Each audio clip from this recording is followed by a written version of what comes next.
Tenali ఐతానగర్లోని NSSM హైస్కూల్లో బాలల దినోత్సవ వేడుకలను ఘనంగా నిర్వహించారు. ఈ కార్యక్రమానికి నటులు, రచయిత వంజారి కృష్ణమూర్తి ముఖ్య అతిథిగా పాల్గొని విద్య యొక్క ప్రాముఖ్యత గురించి విద్యార్థులకు తెలియజేశారు. స్థానిక ఐతానగర్లోని ఎన్ఎస్ఎస్ఎం హైస్కూల్ నందు బాలల దినోత్సవం గురువారం ఘనంగా నిర్వహించారు. ఈ సందర్భంగా జరిగిన కార్యక్రమానికి ప్రముఖ రచయిత వంజారి కృష్ణమూర్తి ముఖ్య అతిథిగా పాల్గొన్నారు. ముఖ్య అతిథిగా పాల్గొన్న వంజారి కృష్ణమూర్తికి ఇన్ఛార్జ్ హెచ్ఎం సునీత, ప్రసూనాదేవి స్వాగతం పలికారు. ఈ సందర్భంగా విద్యార్థులు నిర్వహించిన పలు సాంస్కృతిక కార్యక్రమాలను తిలకించారు.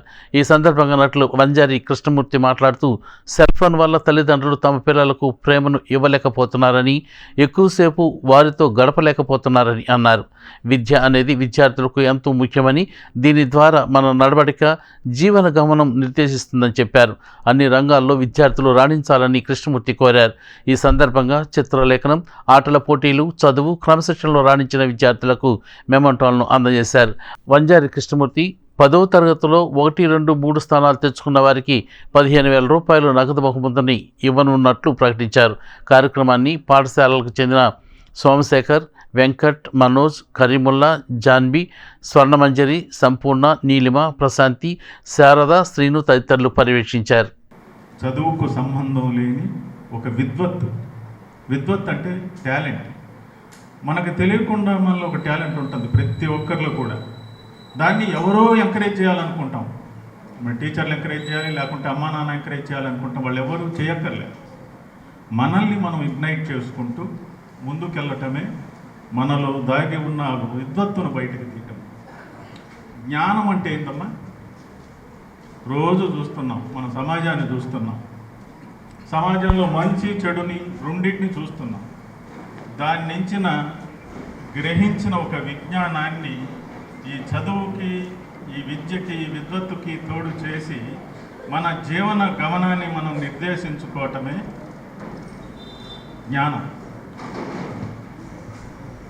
ఈ మార్కులు, ఈ స్థితులు ఇవేవి మన జీవితానికి కొలమానం కాదు. ఏది కూడా నువ్వు లాస్ట్ ఉన్నా ముందున్నట్లే, నువ్వు ముందున్నా ముందున్నట్లే. నువ్వు నడిచే తీరు, నీ నడవడిక, నీ ఇంటిని, సమాజానికి అద్దం పడతాయి. నువ్వు అంటే ఒక దేవాలయం గోడ మీద ఒక వాక్యం చదివాను, ఒక అద్భుతమైన వాక్యం. మనిషి కూడా అంతే, మనిషి జీవితం కూడా అంతే. అన్ని నదులని, అన్ని కలుషితాలని కలుపుకున్న సముద్రం కలుపుకుంది, అది మనం చూస్తూ ఉన్నాం. కానీ నలుగురు ఉండే ఒక ఇంట్లో మనం శుద్ధంగా ఉండలేకున్నాం. నలుగురివి 4 మనస్తత్వాలు.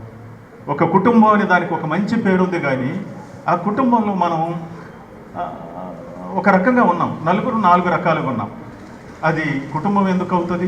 కాదు. ఒక మంచి నడవడిక, ఒక మంచి నడక, అందరూ మనల్ని గమనిస్తున్నప్పుడు మనం గర్వపడకుండా ఇంకాస్త తల భూమి కానించి నడుస్తూ ఉంటే, దీన్ని ఎంత స్థాయిలో ఉన్నా పొంగిపోవద్దని, తల ఉంచుకుని నడవమని, క్రమశిక్షణలో ఉండమని, పిల్లలంతా కూడా తల్లిదండ్రుల్ని ప్రేమించమని, గురువులను గౌరవించమని ఒక మంచి మెసేజ్ ఇస్తూ, సొసైటీకి మీరు కూడా వీళ్ళు ఎట్లా ఎన్ఎస్ఎంఐ స్కూల్ డొనేటర్స్ ఎవరైతే ఈ రోజున మనం సేవ తీరుతున్నామో, మీరు కూడా అంత గొప్ప స్థాయికి ఎదిగేలా ఉండాలని, అంత స్థాయికి వెళ్ళాలని మీరు మా స్టూడెంట్స్ అందరూ కూడా బ్లెస్ చేయటం చాలా సంతోషం సార్.